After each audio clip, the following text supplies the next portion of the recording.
De Stockholm à Athènes, l'Europe brûle et pose la question des moyens de l'entrée des Yeux. Le lièvre, forte chaleur et rares précipitations ont fait le lit des feux de forêt sur tout le continent européen. Après la Suède, la Grèce a fait appel au mécanisme européen de protection des civils, mais les risques d'incendies élevés partout en Europe posent la question des moyens alloués à la prévention et la lutte contre les feux de forêt, l'Attique en cendres. Les Grecs ont découvert, le 24 juillet au matin, les terribles conséquences des incendies qui se sont déclarés la veille sur 3 fronts dans les environs d'Athènes. À peine 24 heures après le départ des feux, le bilan s'élevait déjà à 49 morts et plus de 150 blessés. La municipalité d'Athènes a déjà revu ce chiffre à la hausse et a confirmé 60 décès à l'AFP dans l'après-midi du 24, des chiffres toujours provisoires qui en font néanmoins les incendies les plus meurtriers du pays depuis 2007, où 77 personnes avaient trouvé la mort. Selon le gouvernement grec, les incendies ont mobilisé, dès le 23 juillet, plus de 600 pompiers, mais la progression rapide des flammes, portée par des températures proches de 40 degrés Celsius et un vent pouvant atteindre les 100 km/h ont poussé le gouvernement d'Alexis Tsipras à activer le jour même le mécanisme européen de protection civile (MEPC) pour demander l'aide des autres membres de l'UE face à une situation extrême. Chypre et l'Espagne ont été les plus prompts à venir en aide à la Grèce en proie aux flammes. Madrid a dépêché sur place 2 Canadair tandis que Nicosie a fourni 2 camions ainsi que 64 pompiers et ambulanciers.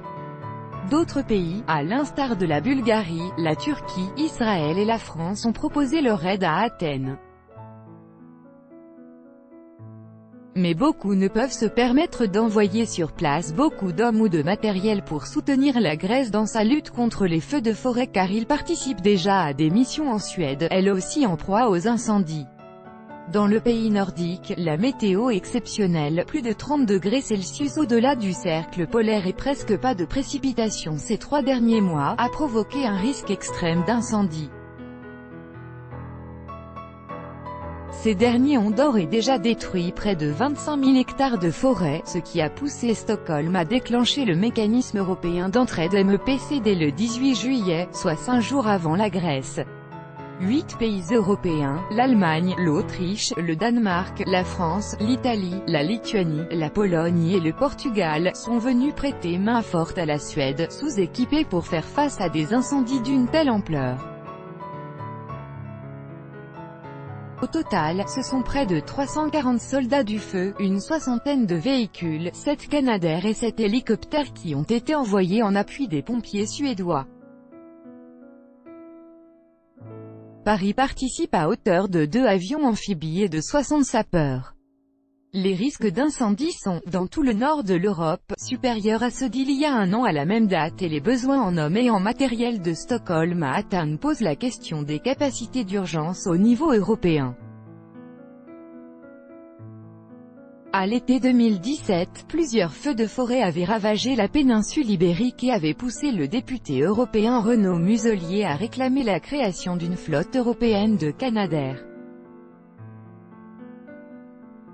Plus tard la même année, le député européen, également président de la région, avait qualifié de « faute lourde » la décision de François Hollande de fermer la base de Canadair de Marignane, dans le sud de la France.